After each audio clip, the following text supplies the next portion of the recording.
Hello everyone, welcome back to our YouTube platform, video number 111. So firstly మీ అందరికీ small request ఏంటంటే videos రెగ్యులర్గా రావట్లేదని అనుకోకండి. ఎందుకంటే చూస్తున్నారు కదా, సో అసలే హైదరాబాద్ ఎక్కడ చూసినా వినాయక నిమజ్జనాలు, సో వైర్ ఇష్యూస్, పోల్చుకున్న వైర్స్ తెగిపోవడం కానీ ఇలాంటి మినీ ఇష్యూస్ వల్ల కాస్త లేట్ అవుతుంది. సో అలా అని ఏమనుకోకండి, ఒకరోజు 2 వీడియోస్ రావచ్చు, ఒకరోజు గ్యాప్ రావచ్చు. దీన్ని మాత్రం కొంచెం కన్సిడర్ చేయండి. అండ్ ఇప్పటి వరకు మీరు ఇచ్చిన సపోర్ట్ ఇలాగే మాకు ఉండాలని మేము మా రిక్వెస్ట్. సో ఇదే మొదటిసారిగా మీరు నా క్లాస్ చూస్తున్నట్లయితే సబ్స్క్రైబ్ చేసుకోండి. కంటెంట్ నచ్చితే కనుక ఖచ్చితంగా లైక్ ఇవ్వండి. అండ్ కాంపిటేటివ్ ఎగ్జామ్ ప్రిపేర్ అవుతున్న మీ ఫ్రెండ్స్ అందరికీ కూడా ఈ వీడియో షేర్ చేయండి. ఓకేనా? Let's look in to our first topic. మన టాపిక్ ఐఎంఎఫ్కి. సో మనందరికీ తెలుసు కదా, ఇంటర్నేషనల్ మానిటరీ ఫండ్ అని. సో దీనికి ఎగ్జిక్యూటివ్ డైరెక్టర్గా మన ఆర్బీఐకి చెందిన X governor, 24th governor Urjit Patel గారిని ఇప్పుడు దీనికి ఎగ్జిక్యూటివ్ డైరెక్టర్గా నామినేట్ చేయడం జరిగింది. ఇది మన current affair. So IMF, international Monetary fund, తెలుగులో అయితే అంతర్జాతీయ ద్రవ్య నిధి. ఇదేంటి అంటే దేశాలకి చివరి రుణదాతగా బిహేవ్ చేస్తుంది. రుణాలు ఇవ్వడమే కాదు, అంటే అప్పులు, లోన్స్ ఇవ్వడమే కాదు, వాటిని ఎలా రిట్రీవ్ చేసుకోవాలి, దానికి కావాల్సిన ఒక స్ట్రక్చరల్ బిల్డింగ్ని కూడా ఇదే మనకి రిఫర్ చేస్తుంది. ఎలా చేస్తే ఒక దేశం అప్పుల నుంచి సెట్ అవుతుంది, అన్ని విషయాలు ఇదే చెప్పడం జరుగుతుంది. అయితే మన భారతదేశం, బంగ్లాదేశ్, నేపాల్, భూటాన్ తరపున ప్రాతినిధ్యం వహిస్తూ ఈయన ఇప్పుడు ఈ పోస్టుకి ఎగ్జిక్యూటివ్ డైరెక్టర్గా నామినేట్ అవ్వడం జరిగింది. ఇక చరిత్రలో కాస్త తొంగి చూస్తే మనందరికీ తెలిసిందే, 1944లో బ్రిటన్ వుడ్స్ సదస్సు అని మనం చెప్పడం జరుగుతుంది. ఓకేనా? Britain Woods conference. సో ఈ కాన్ఫరెన్స్ నుంచి మనకి 2 ట్విన్స్గా, అంటే 2 కవలలుగా ఉద్భవించిన మానిటరీ థింగ్స్ ఏంటంటే, one is world bank, second is IMF, ఇలా అన్నట్టుగా. సో దీని హెడ్ క్వార్టర్ వచ్చేసి మనకి వాషింగ్టన్ డీసీలో కనబడుతుంది. దీంట్లో మొత్తంగా 191 నేషన్స్, అంటే 191 దేశాలు దీంట్లో ఉండడం జరుగుతుంది. చివరగా 2024లో లిచెస్టైన్ అనే ఒక కొత్త దేశం, యూరోప్ నుంచి వచ్చిన ఒక దేశం దీంట్లో కొత్తగా సభ్యుడిగా జాయిన్ అవ్వడం జరిగింది. చూస్తే మొత్తంగా దీంట్లో ఎంతమంది మనకు కనబడుతున్నారో 191 సభ్య దేశాలు. సార్ ఇది ఇంపార్టెంటా అంటే డెఫినెట్గా ఇంపార్టెంట్. ఈ సభ్య దేశాల మీద మనని ఎగ్జామ్లో క్వశ్చన్స్ రైజ్ చేయడం కూడా మనం చూడొచ్చు. ఓకేనా? ఎస్, కాస్త ఇన్డీటెయిల్గా మనం చూస్తే ఒకసారి చూడండి. ఇందులో మొత్తం మనకి 191 దేశాల వరకు కనబడుతుంది. ఇది మొత్తం మనకి ఎప్పుడు ఏర్పడింది? 1944లో బ్రిటన్ వుడ్స్ సమావేశంలో సృష్టించబడింది. ఓకేనా? సో దీనికి ఫండ్స్ ఎలా అంటే, ఒక్కొక్క దేశం తన కోటా వైజ్గా ఇస్తుంది. అంటే ఒక దేశానికి సమ్ పర్సంటేజ్ ఉంటుందని, ఇంత పర్సంటేజ్గా ఇవ్వాలి, వీళ్ళు ఇంత పర్సంటేజ్ ఇవ్వాలి. దాని ప్రకారంగా వాళ్ళకి ఇక్కడ మాట్లాడే శక్తి, ఓటింగ్ శక్తి కానీ అక్కడ నిర్ణయించబడుతుంది. ఇక దీని లక్ష్యం చూసుకుంటే, మెయిన్ లక్ష్యం వచ్చేసి ప్రపంచ ద్రవ్య సహకారాన్ని పెంపొందించాలి. ప్రపంచ దేశాల్లో ఉన్న అన్ని దేశాలు కూడా ఎకనామికల్ స్టెబిలిటీని కొనసాగించాలి, అండ్ పేదరికాన్ని తగ్గించే దిశగా తీసుకెళ్ళాలి, అండ్ ఉపాధి లక్ష్యాలని ఎలా మనం తీసుకెళ్ళాలి, ఎంప్లాయ్మెంట్ని ఎలా జనరేట్ చేయాలి అని చెప్పే వింగ్ కూడా మనకి ఇదే అన్నట్లుగా. సో ఐఎంఎఫ్ చివరి ప్రయత్నంగా రుణదాతగా ప్రతి దేశానికి పనిచేస్తుందని మనం ఇక్కడ చూడవచ్చు. మరి దీంట్లో కీలకమైన థింగ్ ఏదైనా ఉంది అంటే అది మనకి గవర్నెన్స్ బాడీ అన్నట్లుగా. So the board of governors. So ఇందులో చూస్తే మనకి మొత్తంగా ఇదంతా కూడా మనకి దేని ప్రకారం డిసైడ్ అవుతుందంటే గవర్నర్స్. సో ఇక్కడ బోర్డ్ ఆఫ్ గవర్నర్స్ చేతిలోనే దీని భవిష్యత్తు మొత్తం కూడా మనకి ఉంటుందని ఈ థీమ్ మనకి చెబుతుంది. ఓకేనా? మరి మేజర్గా మనం చూసుకుంటే ఇవి కీ పాయింట్స్. ఇది ఎప్పుడు ఫామ్ అయిందంటే మనకి 1944లో జూలై 22న ఫామ్ అయింది. మొత్తం ఎన్ని దేశాలు మనకి ఇందులో కనబడుతున్నాయి? 191. మరి దీంట్లో వాడే లాంగ్వేజ్ ఏంటి? మనకి ఇంగ్లీష్. మరి దీనికి మేనేజింగ్ డైరెక్టర్ ఎవరంటే క్రిస్టినా జార్జియా, అక్కడ మీకు కనబడుతుంది కదా. అండ్ దీనికి డిప్యూటీ మేనేజింగ్ డైరెక్టర్ ఎవరంటే గీతా గోపీనాథ్ గారు. అండ్ దీనికి చీఫ్ ఎకనామిస్ట్ ఎవరంటే పియరే ఒలివియర్, అక్కడ మీకు కనబడుతున్నారు కదా, ఆయన అన్నట్లుగా. సో దీని పేరెంట్ ఆర్గనైజేషన్ వచ్చేసి యుఎన్ఓ, యునైటెడ్ నేషనల్స్ ఆర్గనైజేషన్. మరి దీని మొత్తం బడ్జెట్ చూసుకుంటే అప్రాక్సిమేట్లీ $1,300 మిలియన్ వరకు ఉంటుంది. మరి ఇది రిలీజ్ చేసే రిపోర్ట్స్, ఇది మనకి చాలా చాలా చాలా ఇంపార్టెంట్. ఒకటి వచ్చేసి వరల్డ్ ఎకనామిక్ అవుట్లుక్ని తినే రిలీజ్ చేస్తుంది. తర్వాత గ్లోబల్ ఫినాన్షియల్ స్టెబిలిటీ రిపోర్ట్ని కూడా ఈ ఐఎంఎఫ్ఏ రిలీజ్ చేస్తుంది. ఓకేనా? మరి దీని మీద ఒక 2 క్వశ్చన్స్ చూస్తే మనకి సరిపోతుంది. సో ఫస్ట్ క్వశ్చన్ చూడండి, what is the International Monetary Fund? International Monetary Fund ఏంటంటే ఇప్పుడు మనం మాట్లాడుకుందే కదా. Yes, does the IMF give money to people? ఇది పీపుల్కి, ప్రజలకి ఇస్తుందా? ప్రజలకి ఇవ్వదు, సభ్య దేశాలకు ఇస్తుంది. Next, what is the main objective of the International Monetary Fund? దీని మెయిన్ ఆబ్జెక్టివ్ ఏంటి? పేదరికాన్ని తగ్గించడం కానీ, స్ట్రక్చరల్ చేంజెస్ తీసుకురావడం కానీ, ఇలా అన్నట్లుగా. Is India a member of IMF? అవును, ఇండియా ఐఎంఎఫ్లో మెంబరే కదా. మొత్తం మనకు మెంబర్ నేషన్స్ ఎన్ని ఉన్నాయి? 191 వరకు దీంట్లో కనబడుతున్నాయి. Yeah, next. సరే, మనం ఈ కాంటెక్స్ట్లో ఆర్బీఐ గురించి కూడా మాట్లాడుకుందాం. ఎందుకు సార్ ఆర్బీఐ గురించి మాట్లాడుకోవాలంటే, ఈ ఉర్జిత్ పటేల్ ఎవరు? ఒకప్పుడు ఆర్బీఐకి ఎక్స్ గవర్నర్గా మనం చూసాం కదా, 24th గవర్నర్గా. ఈ కాంటెక్స్ట్లో మనం ఆర్బీఐ నెక్స్ట్ చూస్తే, RBI reserve bank of India, reserve చేస్తుంది. సో బ్యాంక్ ఆఫ్ ఇండియా బేసికల్గా దీన్ని మనం 1926లో హిల్టన్ యంగ్ కమిషన్ అని ఒక కమిటీ మనకి ఏర్పడ్డది. ఆ కమిటీ ఇండియన్ రూపీ గురించి, సో చూస్తే అది ఇండియన్ కరెన్సీ అండ్ ఫైనాన్స్ గురించి 1926లో ఏర్పడ్డది. మొట్టమొదటిసారిగా ఇది మనకి ఏం చేసిందంటే, so this commission is also known as the Hilton young commission, లేదా దీన్ని మనం రాయల్ కమిషన్ అంటున్నాం. సో ఇది రికమెండ్ చేసింది. ఫస్ట్ చూడండి, రాయల్, ఇది మాత్రం నీట్గా నోట్ చేసుకోండి, royal commission or Hilton young commission, ఇది మనకి ఎప్పుడు ఏర్పడింది? 1926లో ఏర్పడింది. దేని మీద ఏర్పడింది? ఇండియన్ కరెన్సీ మీద ఏర్పడింది. ఇది ఏం సజెస్ట్ చేసింది? భారతదేశానికి ఒక రిజర్వ్ బ్యాంక్ ఆఫ్ ఇండియా ఉండాలని సపోర్ట్ చేసింది. మరి ఇదే విధంగా ఇంకో రికమెండేషన్ ఉంది. మనందరికీ తెలిసిన అంబేద్కర్ గారు కదా, ఆయన ఒక దాని మీద పిహెచ్డి చేస్తారు. అదేంటి అంటే rupee, it's problems and solutions అనే ఒక థీమ్ మీద ఈయన చేయడం జరిగింది. So doctor Ambedkar in his book the problem of the Indian rupee and its origin and it's solutions అనే దీని ప్రకారంగా ఇందులో నుంచి కూడా మన దేశానికి ఒక ఆర్బీఐ ఉండాలని సజెషన్ మనకు వచ్చింది. వీటన్నిటి ప్రకారం చూస్తే బ్రిటిష్ ఇండియా 1934లో ఒక యాక్ట్ తీసుకొచ్చి 1935 ఏప్రిల్ 1న దీన్ని కలకత్తాలో ఎస్టాబ్లిష్ చేసింది. అయితే 1937లో ఆ కలకత్తా నుంచి ఇది ఎక్కడికి షిఫ్ట్ అయింది? ముంబైకి షిఫ్ట్ అయింది. ఇక చూసుకుంటే స్వాతంత్రం వచ్చిన తర్వాత ఇది మనకి నేషనలైజ్ అంటే జాతీయం చేయబడింది. ఇది రిజర్వ్ బ్యాంక్కి సంబంధించిన థింగ్ అన్నట్టుగా. మరి రిజర్వ్ బ్యాంక్కి ఫస్ట్ గవర్నర్ ఎవరంటే సర్ ఓస్బర్గ్ స్మిత్ అనేవారు మనకు కనబడతారు. అదే భారతదేశంలో మొదటి భారతీయ గవర్నర్ ఎవరంటే సిడి దేశ్ముఖ్. ప్రెసెంట్ ఎవరో అది మిమ్మల్ని అడుగుతున్నా. ప్రెసెంట్ ఆర్బీఐ గవర్నర్ ఎవరో అది మిమ్మల్ని అడుగుతున్నా, కింద కామెంట్ చేయండి, ఓకేనా? ఎస్. సో ఒకసారి దీని లైఫ్ స్టైల్ మనం చూసుకుంటే మనకి 1926లో హిల్టన్ యంగ్ కమిషన్, దీన్ని మనం రాయల్ కమిషన్ అంటాం. 1934లో యాక్ట్ వచ్చింది, 1935లో ఎస్టాబ్లిష్ అయింది. 1937లో ఇది ఎక్కడి నుంచి ఎక్కడికి వచ్చింది? కలకత్తాలో ఉన్న హెడ్ క్వార్టర్స్ నుంచి ఎక్కడికి? ప్రస్తుత ఆర్థిక రాజధాని ముంబైకి షిఫ్ట్ అయింది. ఇక 1949లో ఇది జాతీయమైంది. మొదటి గవర్నర్ చూసుకుంటే సర్ ఓస్బార్న్ స్మిత్. మొదటి భారతీయ గవర్నర్ చూసుకుంటే సిడి దేశ్ముఖ్. ప్రెసెంట్ గవర్నర్ ఎవరో అది మిమ్మల్ని అడుగుతున్నా. దీన్ని బ్యాంకులకే బ్యాంకు, గవర్నమెంట్ కూడా అప్పిచ్చే బ్యాంకు అని రకరకాలుగా మనం దీన్ని ట్రీట్ చేయడం జరుగుతుంది, ఓకేనా? ఎస్. సో నెక్స్ట్ ఈ డేటా ఏంటంటే unified districts information system. So చూడండి, unified districts information system for education plus. So చూసుకుంటే ఈ ప్రోగ్రామ్ మనకి 2018లో వచ్చింది. సో ఇంతకుముందు ఈ ప్లస్ కన్నా ముందు యాక్చువల్గా ఇది మనకి 2012, 13 ఆ టైంలో కూడా దీన్ని మనం చూడొచ్చు. ఏంటి? యూడిఐఎస్ ఎడ్యుకేషన్ ప్లస్. మరి ఏం చెప్తుంది సార్? మనందరికీ తెలిసిందే, స్కూళ్ళల్లో ఇన్ఫ్రాస్ట్రక్చర్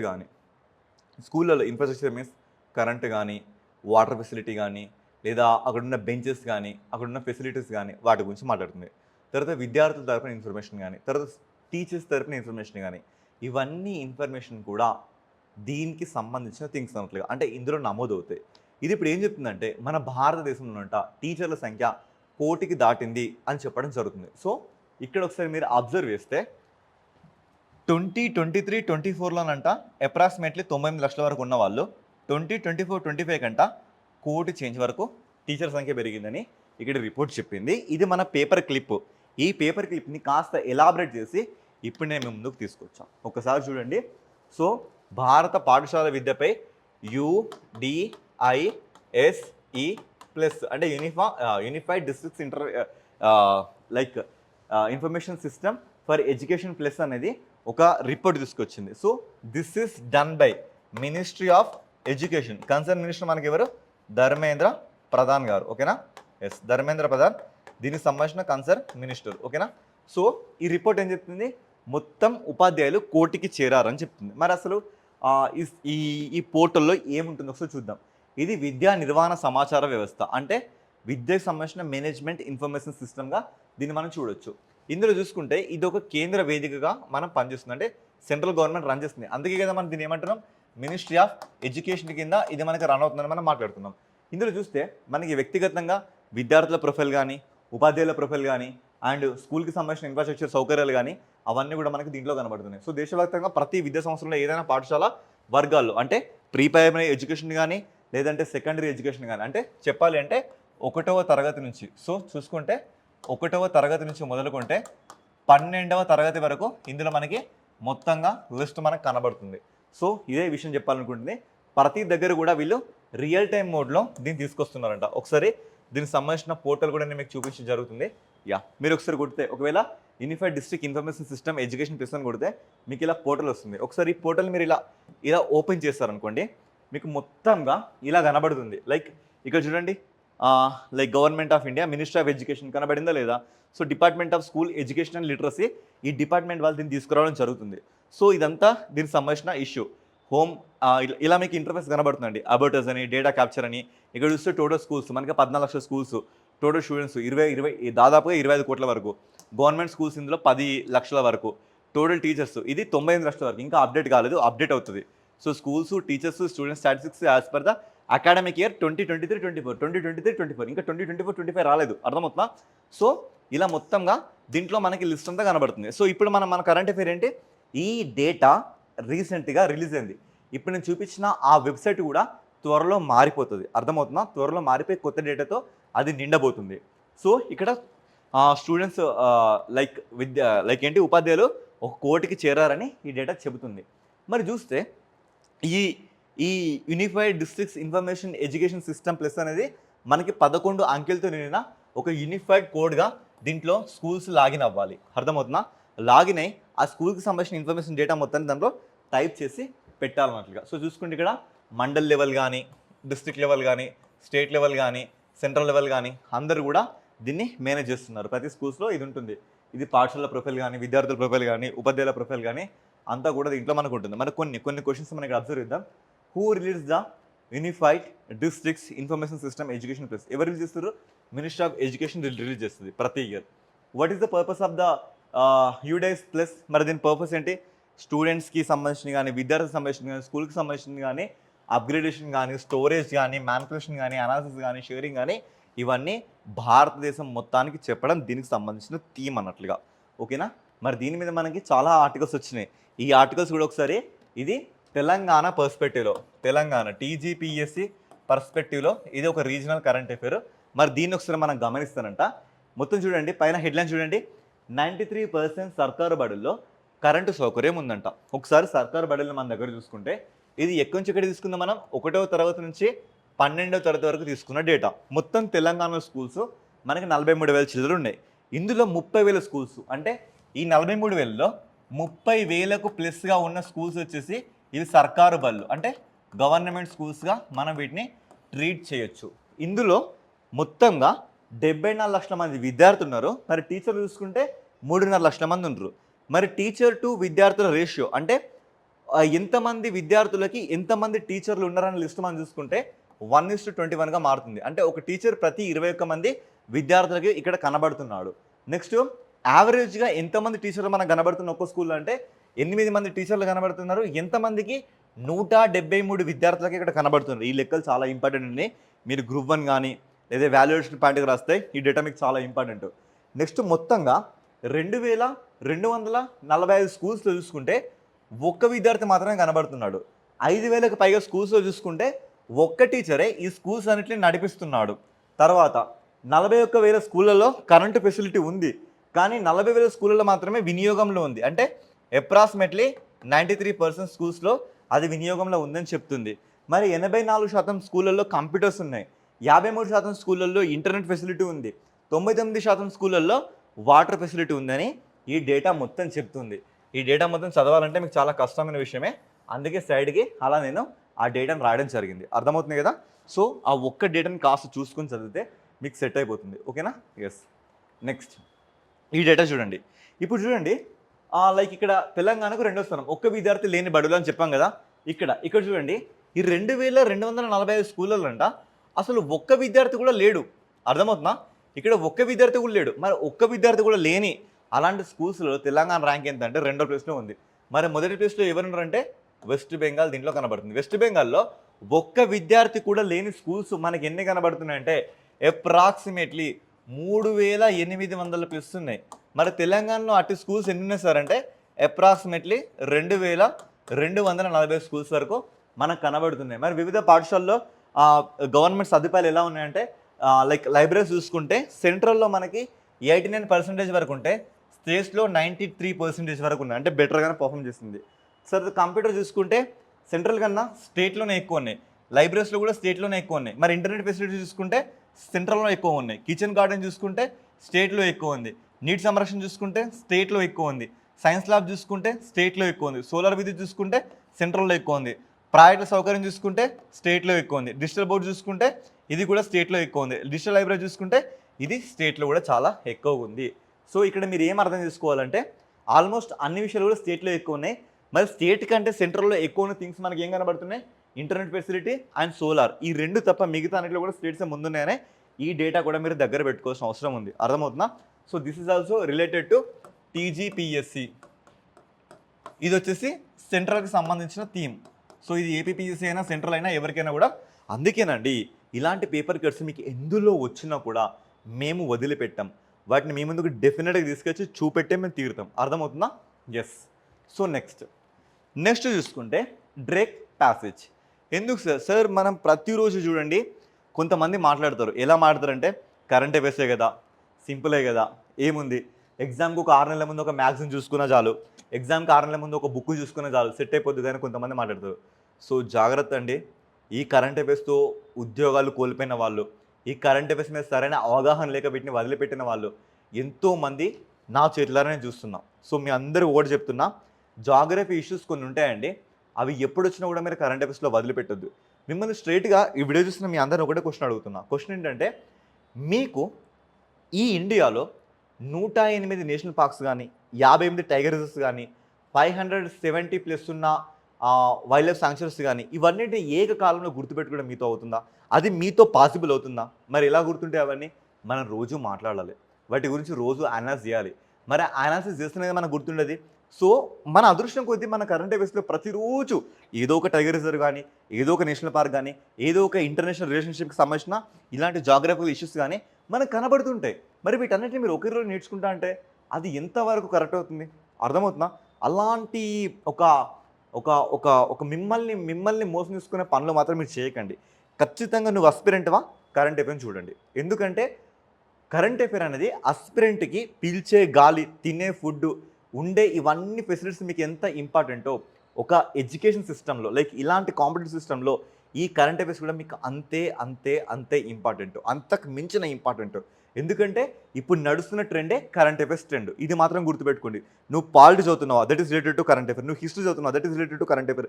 నువ్వు ఏ సబ్జెక్ట్ అని చదవండి, that's all related to current affair. ఇది మాత్రం మర్చిపోకండి. అర్థమవుతుందా?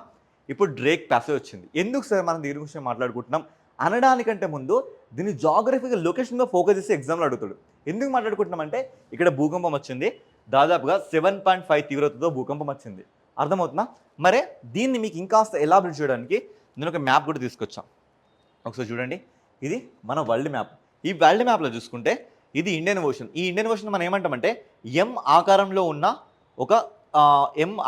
ఉన్న సముద్రం ఏంటంటే మనకి ఇండియన్ ఓషన్ కనబడుతుంది. మరి ఎస్ ఆకారంలో ఉన్న సముద్రం ఏంటి అంటే అప్పుడు మనకి ఏంటి అట్లాంటిక్ ఓషన్ కనబడుతుంది. అర్థమవుతుందా? ఎం ఆకారంలో మనకి ఎవరు ఇండియన్ ఓషన్ కనబడుతున్నారు, ఎస్ ఆకారంలో ఎవరు కనబడుతున్నారు మనకి అట్లాంటిక్ ఓషన్ కనబడుతున్నారు.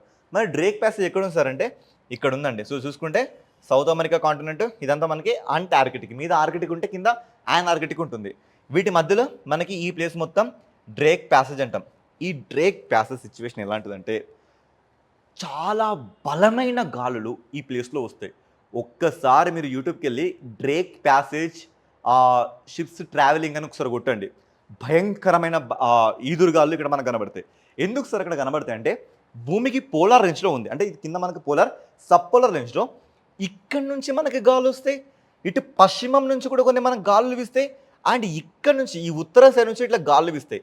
అన్ని గాళ్ళు ఒకేసారి కొట్టేసరికి చాలా భీకరమైన గాళ్ళు వస్తాయి. ఇది ఎక్కడుంది అంటే ఎగ్జాక్ట్గా ఈ అంటార్కిటికి చెందిన షెట్లాండ్ ఐలాండ్స్. సో ఐలాండ్స్ పేరేంటి? షెట్లాండ్ దీవులు. ఈ షెట్లాండ్ దీవుల దగ్గర ఇక్కడ చూసుకుంటే ఈ కొనని మనం ఏమంటామంటే కేప్ హార్న్ అని పిలుస్తున్నాం. ఈ కేప్ హార్న్ వీటి మధ్య మనకి ఈ డ్రేక్ ప్యాసేజ్ కనబడుతుంది. దీన్ని మనం ఎప్పటిదాకా వాడామంటే 19th సెంచరీ 20th సెంచరీ ముందు దీన్ని వాడాం. మరి ఇప్పుడు దీన్ని వాడుతున్నాం, మనం పనామా కెనాల్ వాడుతున్నాం. ఇక్కడ ఉంటుంది కదా మనకు పనామా, ఈ పనామా కెనాల్ని ఇప్పుడు మనం వాడుతున్నాం. అంటే చూసుకుంటే ఇది స్ట్రాటజికల్గా ట్రేడింగ్ పర్పస్గా చాలా ఇంపార్టెంట్ పాయింట్. ఇక్కడ జనరల్గా టెక్టోనిక్ ప్లేట్స్ యొక్క డిస్లొకేషన్స్ వల్ల ప్రతిసారి మనకు భూకంపాలు వస్తూ ఉంటాయి, అర్థమవుతుందా? సో ఇది దీనికి సంబంధించిన ఇష్యూ. ఇది Cape horn and Shetland islands మధ్య ఇది లొకేట్ అయింది. సో దీనికి డ్రేక్ అనే పేరు ఎందుకు వచ్చిందంటే ఆ డ్రేక్ అనే పర్సన్ మొట్టమొదటిసారిగా ఈ మొత్తం భూగోళం చుట్టూ వచ్చిన మొదటి ఆంగ్లేయుడు కాబట్టి దీనికి ఆ డ్రేక్ ప్యాస్ అనే ఒక పేరు వచ్చింది. ఓకేనా? సో చూసుకుంటే ఇది అట్లాంటిక్ నైరుతి సైడ్గా, పసిఫిక్ ఆగ్నేయం సైడ్గా కలిపే ఒక లోతైన విశాలమైన జలమార్గం. సో అట్లాంటిక్ చూసుకుంటే ఈ దిశను మనం ఏమంటున్నాం? నైరుతి అంటున్నాం. సో పసిఫిక్ చూసుకుంటే ఈ దిశను మనం ఏమంటున్నాం? ఆగ్నేయం అంటున్నాం. సో ఆగ్నేయ దిశ. అదే ఇంగ్లీష్లో అయితే this is like south east అని పిలవడం జరుగుతుంది. ఇది చూసుకుంటే మనకి లైక్ దిశ చూసుకుంటే ఇది మనకి సౌత్ వెస్ట్ దిశ అవుతుంది. అట్లాంటివి చూసుకుంటే ఇది నైరుతి దిశలో, ఇది పసిఫిక్ చూసుకుంటే ఇది మనకి ఆగ్నేయ దిశలో ఇలా మనకి లోతైన ఒక జల విభాగంగా మనకి కనబడుతుంది. ఓకేనా? ఎస్. సో చూసుకుంటే ఇక్కడ వచ్చే నీరు లైక్ మనకి అట్లాంటిక్ నుంచి చల్లటి గాలు వస్తున్నాయి, పశ్చిమం నుంచి కూడా చాలా బలమైన గాలు వస్తున్నాయి. సో అలా మనకి ఇక్కడ టియోరో డెల్ ఫ్యూగో. సో ఇక్కడ చూడండి టియోరో డెల్ ఫ్యూగో ఇక్కడ ఉండే మనకు ఒక ఏరియాని, ఈ ఏరియాని మనం ఏమంటున్నామంటే టియోరో డెల్ ఫ్యూగో అని మనం ఈ ఏరియాని పిలుస్తున్నాం.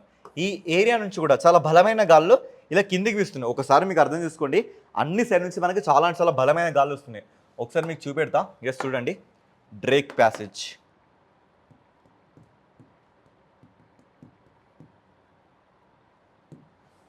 ఎస్ ఒకసారి చూస్తే మీకే అర్థమవుతుంది. ఇలా ఈ రకంగా చాలా బలమైన గాళ్ళు ఈ డ్రేక్ ప్యాసేజ్లో మనకు కనబడతాయి. సో చూడండి మొత్తంగా చాలా భీకరమైన గాళ్ళు మనకి ఈ ప్లేస్లో ఇలా అత్యంత భయంకరంగా ఇక షిప్ మనకి మునిగిపోతుందా అనే రేంజ్లో మనకి ఈ ప్లేస్లో కనబడతాయి. ఓకేనా? సో ఈ డ్రేక్ ప్యాసేజ్ని ఒకసారి అబ్జర్వ్ చేయండి. ఇలా మనకి ఈ డ్రేక్ ప్యాసేజ్ ఉంటుందండి. ఇదంతా కూడా మనకి డ్రేక్ ప్యాసేజే. సో మనం చూసుకున్న టియోరో డెల్ ఫ్యూగో అనే ఏరియా కూడా ఇదంతా మనకి టియోరో డెల్ ఫ్యూగో ఏరియా. చూడండి ఇక్కడ మీకు కనబడుతుందా? టియోరో ఫ్యూగో ప్రావిన్స్. సో ఆ ప్రావిన్స్ పేరు టియోరో డ్యూగో ప్రావిన్స్. ఇక్కడ నుంచి గాళ్ళు ఇన్ని గాళ్ళు వీచినాక ఆ ప్లేస్ ఎంత దారుణంగా తయారవుతుందో అది మీ ఊహకే వదిలేస్తున్నాం.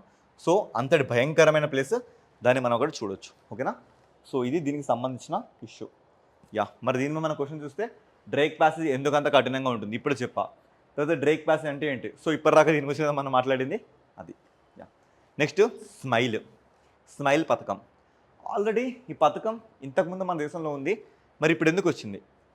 ఫస్ట్ ఆఫ్ ఆల్ స్మైల్ అంటే సపోర్ట్ ఫర్ మార్జినలైజ్డ్ ఇండివిజువల్కి for livelihood and enterprise. So చూడండి స్మైల్ అంటే ఇక్కడ ఈ ఒక్క స్టేట్మెంట్ మీకు అర్థమవుతుంది. ఇండివిజువల్కి livelihood and enterprise. So livelihood అంటే అర్థం ఏంటి? ఉపాధి కల్పించాలి, ఉపాధి. మరి ఎంటర్ప్రైజ్ ఏంటంటే వ్యాపారం లేదా పరిశ్రమల్లో నిమగ్నం చేయాలి. సో స్మైల్ అంటే సపోర్ట్ చేయాలి ఎవరికి? మార్జినల్ ఇండివిజువల్ అంటే ఇక్కడ చూస్తే మనకి ఇలా ఎవరైతే ఇలా హిజ్రాలుగా ఉంటారో వీళ్ళకి సంబంధించిన ఒక పథకం ఏంటంటే ఇది స్మైల్ అన్నట్లుగా. ఇది మనకి 2 రకాలుగా ఆర్గనైజ్ అవుతుంది. అసలు మనం ఎందుకు దీని గురించి మాట్లాడుకుంటామంటే ఇటీవల కేంద్ర ప్రభుత్వం స్మైల్ పథకం కింద 15 రోజుల వరకు ఒక డెవలప్మెంట్ ప్రోగ్రామ్ని కండక్ట్ చేయడం జరిగింది. సో దీని ద్వారా ట్రాన్స్జెండర్ వ్యక్తులకి ఆర్థిక సాధికారత కల్పించడమే దీని ముఖ్యమైన ఉద్దేశం. సో రేపు అడుగుతారు మిమ్మల్ని ఎగ్జామ్లో, స్మైల్ పథకం ముఖ్యమైన ఉద్దేశం ఏంటంటే సో ట్రాన్స్జెండర్ పీపుల్స్కి అంటే హిజ్రాలకు కూడా మనం ఫినాన్షియల్ స్టెబిలిటీని కల్పించాలి, వాళ్ళకి సెల్ఫ్ రెసిలియెంట్ని మనం తీసుకురావాలని చెప్పేదే ఈ స్కీమ్ అన్నట్లుగా. ఓకేనా? ఎస్. సో చూసుకుంటే దీంట్లో మనకి 2 పథకాలుగా మనం కనబడుతుంది. One is central sector scheme for comprehension rehabilitation for welfare of transgender people. అంటే ఫస్ట్ ఫేజ్లో మనం ఏంటంటే ఇలా ఈ ట్రాన్స్జెండర్ పీపుల్కి మనం రీహాబిలిటేషన్ కల్పించాలి. రెండోది యాచకత్వంలోని ట్రాన్స్జెండర్స్ కూడా మనం తీసుకొచ్చి వాళ్ళని సెటిల్ చేయాలి. అందుకే మనం చెప్తుంది it's a person engage in the act of begging. బెగ్గింగ్లో ఉన్న వాళ్ళని కాపాడాలి, నార్మల్గా ఉన్న ట్రాన్స్జెండర్స్లో మనం కాపాడాలని ఇది చెప్తుంది. సో ఇదొక లైక్ అంబ్రెల్లా స్కీమ్, ట్రాన్స్జెండర్ వ్యక్తులు మరియు భిక్షాటన నిమగ్నమైన వ్యక్తుల సంక్షేమ చర్యల్ని దీని కింద మనం తీసుకోవడం జరుగుతుంది. అయితే ఇక్కడ మనం ముఖ్యంగా 2 స్కీమ్స్ మాట్లాడుకోవాలి. ఒకటి వచ్చేసి పిఎం దక్ష స్కీమ్ మాట్లాడుకోవాలి, ఇంకోటి వచ్చేసి పిఎం జన ఆరోగ్య యోజన. ఈ 2 స్కీమ్స్ని మనం ఇక్కడ మాట్లాడుకోవాలి. ఈ దక్ష స్కీమ్ కింద వీళ్ళకి స్కిల్స్ని ప్రొవైడ్ చేయడం జరుగుతుంది. ఓకేనా, స్కిల్స్ని ప్రొవైడ్ చేయడం జరుగుతుంది. సో ఈ ఆరోగ్య స్కీమ్ కింద వీళ్ళకి ఆరోగ్య సదుపాయాలు కూడా ఇవ్వడం జరుగుతుంది. ఓకేనా, సో మొత్తంగా చూసుకుంటే ఈ అన్ని స్కీమ్ వచ్చేసి మనకి మినిస్ట్రీ ఆఫ్ సోషల్ జస్టిస్ కింద రన్ అవుతుంది. ఎందుకంటే ట్రాన్స్జెండర్ ఉండేది ఏం మంత్రిత్వ శాఖ కింద ఉంటారు? సామాజిక సాధికారక మంత్రిత్వ శాఖ కింద వీళ్ళు మనకు ఉండడం జరుగుతుంది. సో కన్సర్న్ మినిస్టర్ ఎవరో అది మీకే తెలియాలి. ఎందుకంటే ప్రతిరోజు నా వీడియోస్లో చెప్తున్నా కన్సర్న్ మినిస్టర్స్ తెలియాలి అనుకుని చెప్తూనే వస్తున్నా. సో ఖచ్చితంగా అదేంటో మీకు తెలియాలి. ఓకేనా, సో వీళ్ళకి ఎవరైతే ట్రాన్స్జెండర్లో చాలా లైక్ ఆర్ఫనేజ్ కానీ ఏ పని చేసుకుని ఉన్న వాళ్ళు ఉంటారో వాళ్ళకి గరిమ గృహ అనే ఒక ఆర్ఫనేజ్ సెంటర్స్ కూడా మనకు కనబడుతున్నాయి. సో దీనికి నోడల్ మంత్రిత్వ శాఖ ఎవరంటే సామాజిక న్యాయం మరియు సాధికారిక, ministry of social justice and empowerment. ఈ మినిస్ట్రీ కింద వీళ్ళు మనకి రన్ అవడం అని చూడొచ్చు. ఓకేనా, మరి క్వశ్చన్స్, స్మైల్ పథకం అమలు చేస్తున్న మంత్రిత్వ శాఖ ఎవరు? స్మైల్ పథకం కింద ఉన్న రెండు ఉప పథకాలు ఏంటి? స్మైల్ పథకం కింద గరిమ గృహ పాత్ర ఏంటి? సో గరిమ గృహ అంటే ఎవరైతే ట్రాన్స్జెండర్ ఉంటారో వాళ్ళకి లైక్ వాళ్ళ ఆశ్రయం ఇచ్చే ఒక గృహాలు. మరి పిఎం దక్ష అంటే ఏంటో చూద్దాం. First of all PM Daksha అంటే ప్రధానమంత్రి దక్షత ఔర్ కుశలత సంపన్న హితగృహ్ అంటే ఏంటంటే ఏం లేదండి, వీళ్ళు స్కిల్స్ని ప్రొవైడ్ చేస్తారు, మనకి స్కిల్స్ ప్రొవైడ్ చేస్తారు. ఇక్కడ చూడండి, department of social justice and empowerment, ministry of social justice and empowerment, government of India, దీని కింద ఇది మనకి రన్ అవుతుంది. సో చూసుకుంటే ఇది మనకి ఎప్పుడు లాంచ్ అయింది? 2020-21 ఫినాన్షియల్ ఇయర్లో ఇది మనకి లాంచ్ అయింది. ఇది ఏంటంటే స్కిల్స్ని ప్రొవైడ్ చేస్తుంది. అంటే ఇలాంటి స్కిల్స్ నేర్చుకుంటే మన భవిష్యత్తు బాగుంటుంది అనే విషయం. సో తర్వాత ప్రధానమంత్రి జన ఆరోగ్య యోజన. సో ఇది మనకి జన ఆరోగ్య యోజన. ఎస్, జన ఆరోగ్య యోజన. మరి ఎప్పుడు వచ్చింది సార్ ఇది అంటే మనకి 2018లో వచ్చింది. ఇది ఇండియాలో కాదు, ప్రపంచంలోనే ఇట్స్ ఎ బిగ్గెస్ట్ ఇన్సూరెన్స్ పథకంగా మనం దీన్ని చూడొచ్చు. అర్థమవుతుందా? సో దీంట్లో చూసుకుంటే దాదాపుగా 5 కోట్ల ఫ్యామిలీస్ వరకు సంవత్సరానికి 5 లక్షల ఇన్సూరెన్స్ వరకు దీంట్లో మనం చూసుకోవచ్చు. ఎంత 5 కోట్ల సో ఇక్కడ చూసుకుంటే మనకి 5 లక్షల రూపాయల వరకు మనకి ఇన్సూరెన్స్ ఇది ప్రొవైడ్ చేస్తుంది. ఎందులో? వైద్యంలో ప్రొవైడ్ చేస్తుంది. సో దీని కింద ఎన్ని కుటుంబాలు ఉన్నాయంటే అప్రాక్సిమేట్లీ 12 కోట్ల కుటుంబాలు ఉన్నాయి. ఈ 12 కోట్ల కుటుంబాల్లో ఎంతమంది వరకు దీంట్లో ఎంగేజ్ అవుతున్నారంటే అప్రాక్సిమేట్లీ 55 కోట్ల మంది వరకు ఇది యూటిలైజ్ అవుతుంది. మరి దీంట్లో ఇచ్చే సర్వీసెస్ ఏంటి అంటే ప్రైమరీ సర్వీసెసే కాకుండా, ఇది మాత్రమే కాకుండా secondary service, third tertiary service కూడా ఇస్తుంది. సో ప్రైమరీ సర్వీస్ అంటే ఏంటి? మనందరికీ ప్రాథమిక ఆరోగ్య కేంద్రాలు మన ఊర్లలో ఉంటాయి కదా, అవి కాకుండా సెకండరీ చూసుకుంటే సో స్పెషలైజ్డ్ ట్రీట్మెంట్స్ మనకు కనబడతాయి. ఇక టెరిషరీ చూసుకుంటే మనకి ఎక్విప్మెంట్ అంటే కొంచెం రోగం అడ్వాన్స్ లెవెల్లో ఉంటే అక్కడ వేసే శస్త్రచికిత్సలు అంటే విచ్ మీన్స్ ఆపరేషన్స్ కానీ అవన్నీ కూడా మనం ఈ పథకం కింద చూడవచ్చు. ఇదంతా మనకి ఆయుష్మాన్ భారత్ అనే ఒక పెద్ద పథకాన్ని మోడీ గారు తీసుకురావడం జరిగింది. It's an umbrella scheme. దాని కింద వచ్చిందే ఈ జన ఆరోగ్య యోజన. సో వీటి కింద కూడా ఈ ట్రాన్స్జెండర్స్కి లాభం జరుగుతుందని ఈ థీమ్ చెప్తుంది.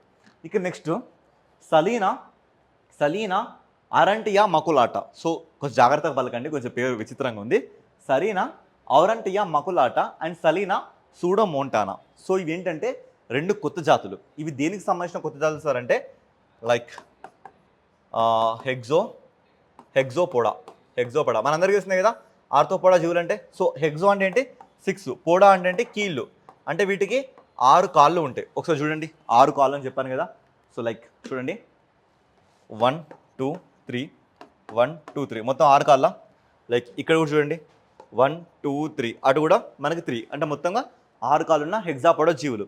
సో ఈ హెగ్జాపోడా జీవుల్ని జూలాజికల్ సర్వే ఆఫ్ ఇండియా 2 కొత్త జాతులు కనిపెట్టింది. అవే ఇవి సలీనా సూడోమోంటానా, సలీనా అరాంటియా మకులాట. ఈ రెండు జీవుల్ని మనం తీసుకొచ్చినాం. సో ఇలా కనిపెట్టిన దాంట్లోనంట ఇవి ఇప్పుడు 17 జాతుల వరకు సెట్ అయినాయి ఇప్పటికి. అంటే ఇప్పటివరకు ఇవన్నీ జాతులు ఉండే? మనకి 15 జాతులు ఉండే. ఇప్పుడు ఈ రెండింటిని కలిపి మనకి 17 జాతుల వరకు ఇవి మన ఇండియాలో సెట్ అయినాయి. ఇవి ఎక్కువగా లైక్ మనకి సాయిల్స్లో కానీ చెత్తలో కానీ కుళ్ళిపోయిన వస్తువులు కానీ ఇవి మనకి కనబడుతూ ఉంటాయి. సో ఇవి చూసుకుంటే భూమి మీద పురాతనమైన లైక్ హెక్సాపార్ట్స్లలో కొన్ని మిలియన్ సంవత్సరాల నుంచి మన భూమి మీద కనబడుతున్నాయి. ఇవి ఆకుల చెత్త కానీ కుళ్ళిపోతున్న కలప కానీ నేలో కానీ కనిపిస్తే చాలామంది వీటిని పట్టించుకునే అవసరాలు నిశ్శబ్దంగా ఇవి వృద్ధి చెందుతున్నాయి అని వీటి గురించి తీసుకురావడం జరిగింది. సో వెరీ రీసెంట్గా కనబడిన సలీనా సూడోమోంటానా సలీనా లైక్ ఆంటియా మకులాట అంటే ఏంటి అంటే ఇవి హెక్సాపాడ జీవులనే చెప్తే సరిపోతుంది. ఓకేనా? ఎస్, వీటి మీద questions. Okay, yeah. Next Umeed portal అండి. Umeed portal, yeah. So Umeed means unified Waqf management efficiency empower development అని ఒక కొత్త పోర్టల్ వచ్చింది. యాక్చువల్గా వక్ఫ్ గురించి మాట్లాడదామండి. దీని మొదటి యాక్ట్ మనకి 1954లో వచ్చింది. ఫస్ట్ ఆఫ్ ఆల్ వక్ఫ్ అంటే ఏంటి? వక్ఫ్ అంటే అల్లాకి సంబంధించిన భూములని చెప్పొచ్చు సింపుల్గా. అంటే ముస్లింలలో ఎవరు లేకపోతే అనాథ భూములుగా మిగిలిపోయిన భూములు కూడా వక్ఫ్ తీసుకుంటుంది. అండ్ ఎవరైనా దేవుడి పేరు మీద ఇచ్చిన భూములు కూడా వక్ఫ్ కింద తీసుకోవడం జరుగుతుంది. మరి ఇలాంటి భూములకు సంబంధించి చాలా ఇష్యూ జరిగిందండి. మన దేశం చాలా ఇష్యూ జరిగింది వీటి మీద. ఎందుకంటే వక్ఫ్ భూములు కాని భూములు కూడా వక్ఫ్ భూములు అని చెప్పడం కానీ, ఈ వక్ఫ్ బోర్డుకి అత్యంత డేంజరస్ అధికారులు మన దేశంలో ఇవ్వడం కానీ, కొన్నిసార్లు సుప్రీంకోర్టు తీర్పును కూడా ఇది ఓవర్కమ్ చేసి తినకు సంబంధించిన రూల్స్ని తీసుకొచ్చుకోవడం కానీ, ఇలా ప్రతిదీ మనం చూసాం. దీని మీద 2025లో మళ్ళీ సవరణలు జరుగుతున్నాయి. ఈ సవరణ నేతృత్వంలో వచ్చిందే ఈ ఉమిద్ పోర్టల్. ఇంతకుముందు మాట్లాడడం మళ్ళీ ఇప్పుడు కూడా మాట్లాడుతున్నాం. సో ఉమిద్ పోర్టల్ ఫస్ట్ చూడండి. యూనిఫైడ్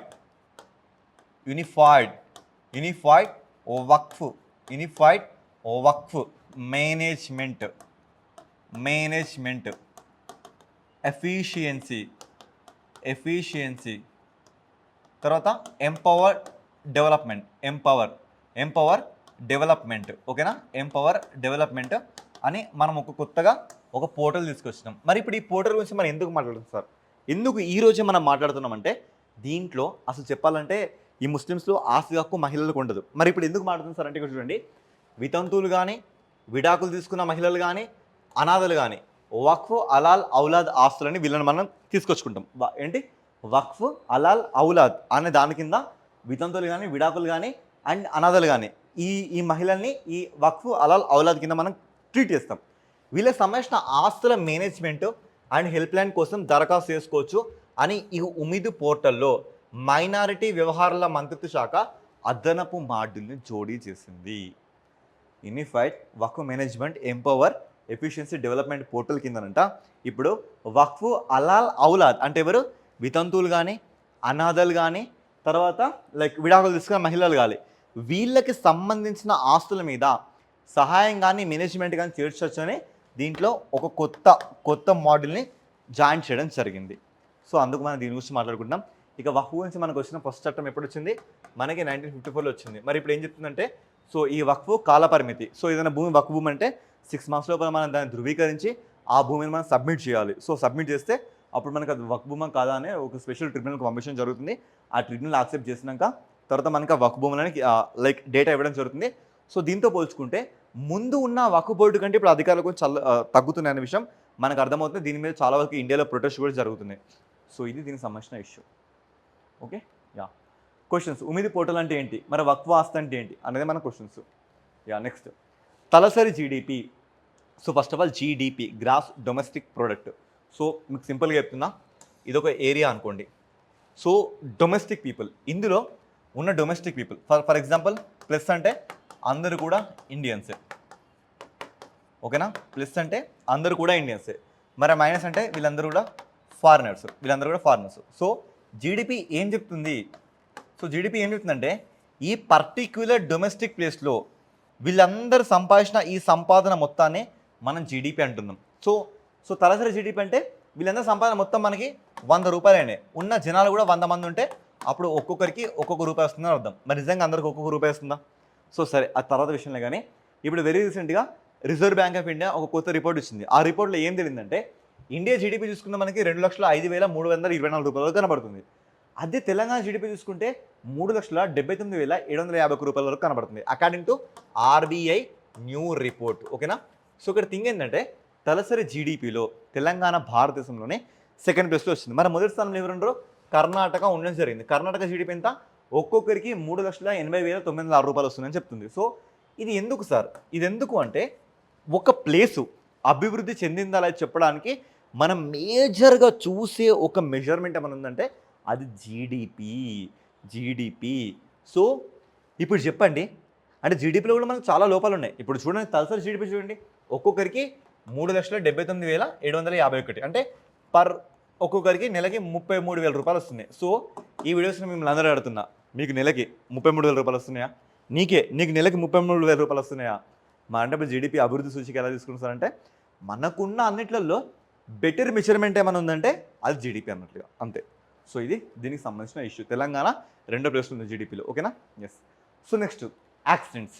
ఈ యాక్సిడెంట్స్ మీద department of road and transportation శాఖ ఒక రిపోర్ట్ ఇచ్చింది. ఆ రిపోర్ట్ ఏంటంటే road accidents in India 2023. So 2024 కానీ 2023 దీని ప్రకారం చూస్తానంట ఈ యాక్సిడెంట్స్లో ఫస్ట్ ప్లేస్లో తమిళనాడు ఉంది.